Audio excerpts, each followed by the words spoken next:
Why is suicide prevention so important to us? We have a son, Captain Austin Murga, and he was deployed in 2019, 2020. And when he returned, unbeknownst to us, he had really bad PTS.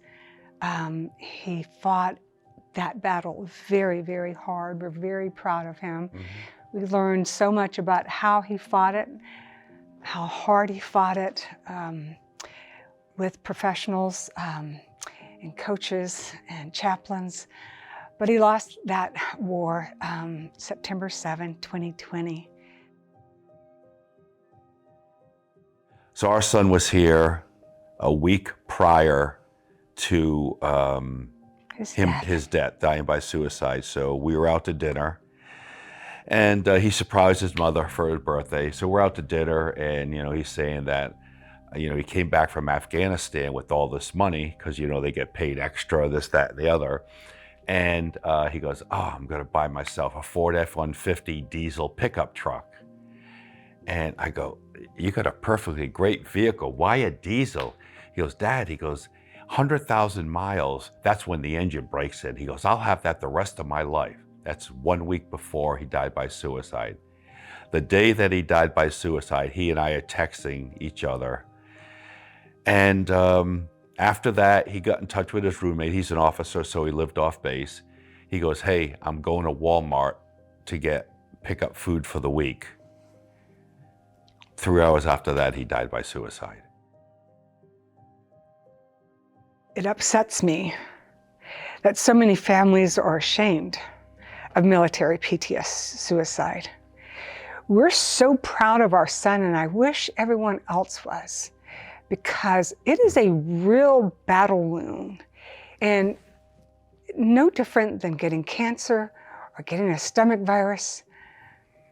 It is body damage, and we should all be just as proud, because they are just equally heroes for willing to go, for example, my son, and fight frontline with special ops to protect this country and to represent this country. We're just so proud of him. I signed everything I send to people, "Proud father of Captain Austin Murga," because I am. I am so proud of him. Austin was 6'3". He was 220 pounds. He was captain of his wrestling team. He was an Eagle Scout. He was this big, massive man in shape that nobody could believe he died by suicide. Our son, he went to Virginia Military Institute, went one of the best colleges for him out there. He had everything going for him, everything going for him. And so you wonder why somebody in a position like that, who had everything on their side, dies by suicide. I can't tell you how many mamas have told me that their soldier has come back and they're not the same person. Yeah, you can't. I cannot emphasize how common PTSD is after deployment with all the military branches. And my greatest advice I can tell any loved one, may it be a wife, a husband, a mother, or father, is to expect your loved one to come back from deployment with PTSD unless proven otherwise. Because I'm telling you, just about everyone we know has come back from deployment with PTS. Various degrees, right, but nevertheless with PTS. We didn't raise our son to be a killer, So when you're raised as a good person, a good Christian, our son from age 5 on had an American flag, and I've got it upstairs. Got an American flag in the back of his bed. He was so patriotic. So patriotic. Yeah. So patriotic. And he would do anything for his country, and it wasn't him. He died in Afghanistan.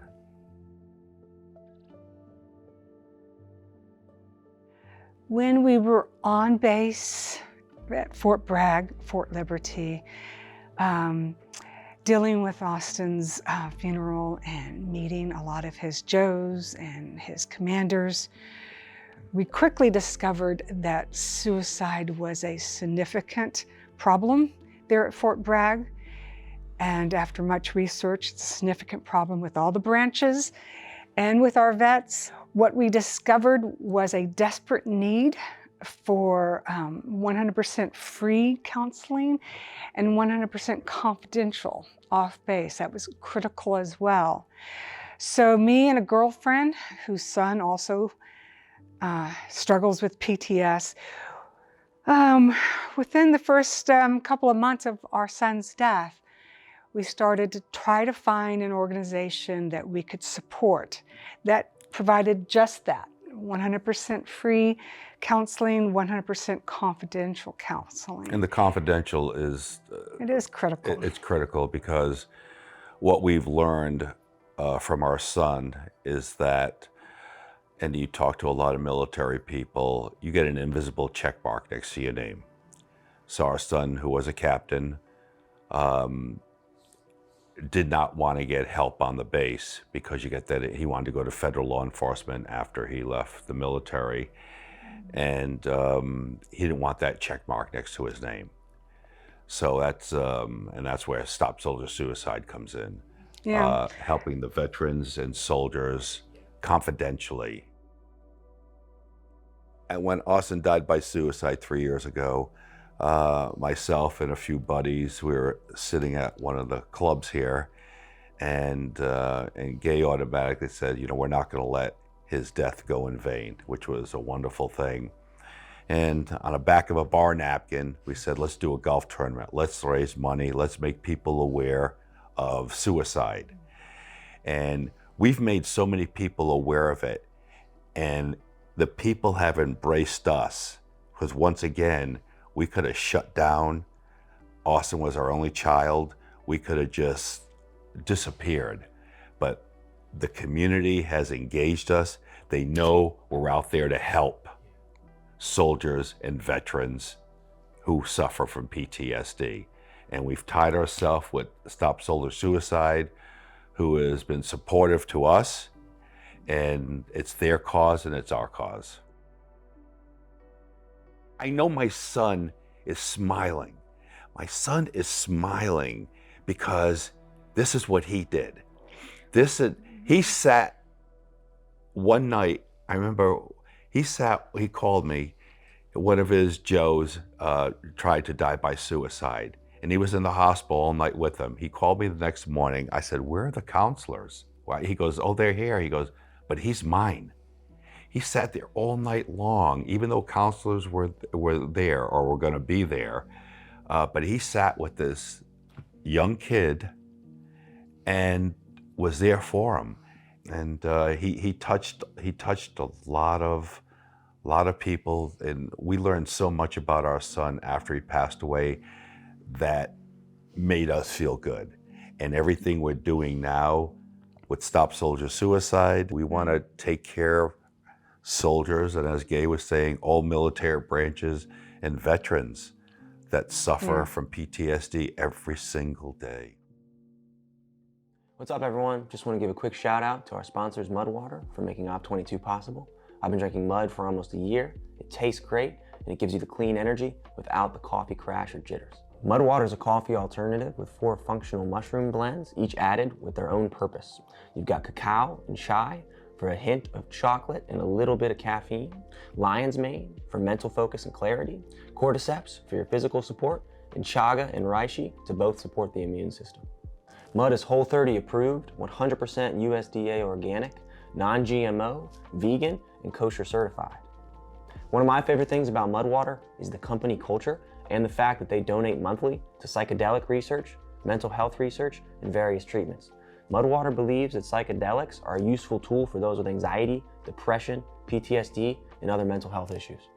So click the link in our description below or go to mudwater.com, mudwtr.com, to order yourself some Mudwater today. Each order comes with a cool box and a free frother. Thanks again, Mudwater. Yeah, call the suicide hotline. I mean, talk to somebody. You know, it doesn't have to be stopped. I mean, there's more coming out on suicide. COVID's done a lot about it because there's so many things going on with suicides during COVID. So more and more people are coming out and talking about suicide. So it's not going to be one of those things that, oh, I can't talk about my uncle or this one or that one. More people are talking about it. And I think it's good. I think it's good. We're fortunate. Friends, family. Friends, family, 31 years of marriage. Oh,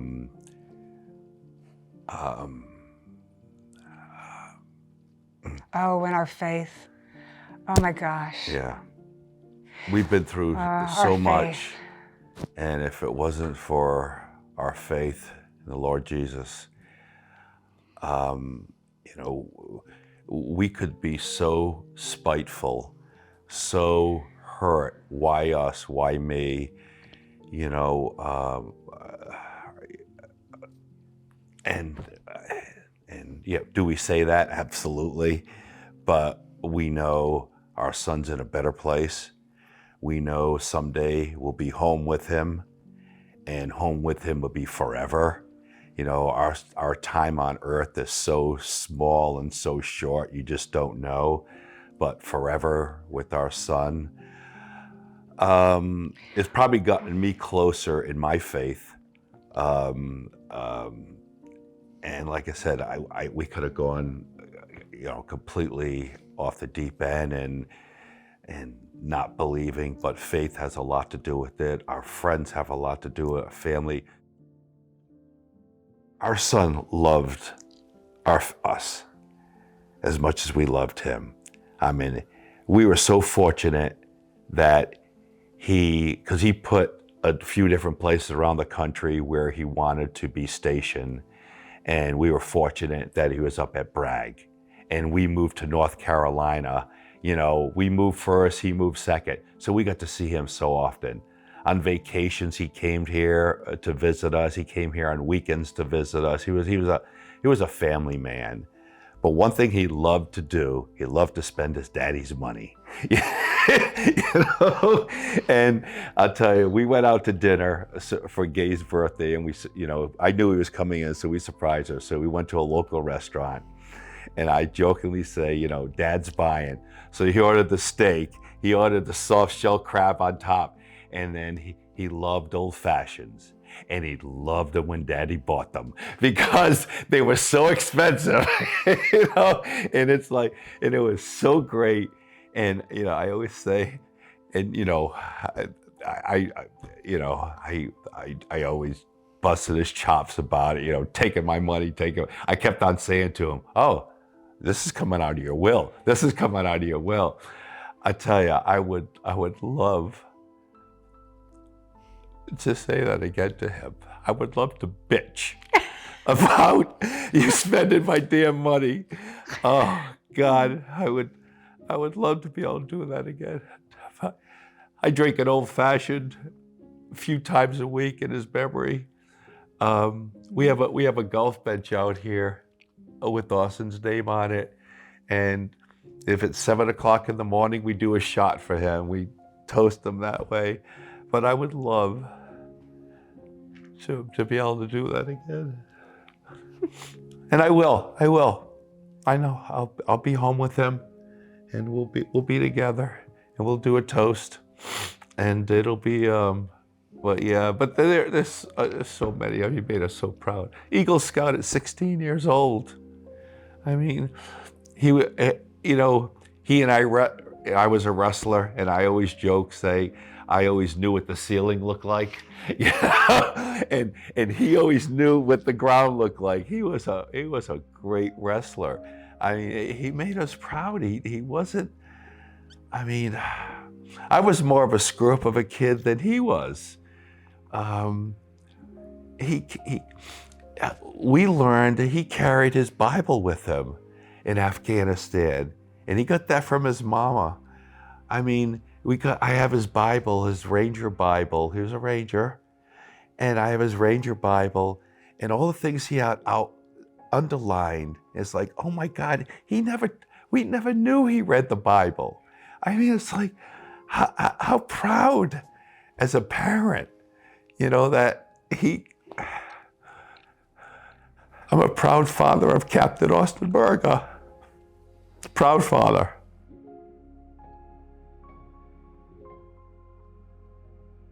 When you ask me fond memories of Austin, I used to tell him all the time, and now hindsight 2020, I'm so glad I did. I used to tell him all the time that he was the best job I ever had, and that I loved being his mom, and he loved me. People would tell me, oh, that boy loves you. He was always guiding, kind of like the big brother. Yeah. But he even gave me some great advice when he was a junior in college. And he called us, and his brother was concerned about not being able to afford to come back Brother to Rat, not his physical brother. Austin was an only child. His VMI brother. VMI, they call them brother rats. So everybody's a brother. Our son's VMI brother Rat was concerned that he might not be able to afford to come back to VMI. Our son called us one night and he said, Mom and Dad, I'm thinking about giving my brother $10,000 to help him with his tuition. And we talked him out of it. We talked about it. It's like, no. Yeah. But he ended the conversation by saying, Mom, what good is it to have anything if you can't give it to those in need, those that you love, that need it? So we'd kind of always had this little personal joke, and I'd say, someone taught me to give those in need if I have it. Yep. And we always knew what we were talking about. And that's what we do. Yeah, that's what we do now. Yeah, this is our mission in life, and it guided through a 26-year-old great man who taught us something. It's crazy, but it is. It's just a 26-year-old great man touched so many lives, and we learn something about ourselves and what we need to do to continue our lives.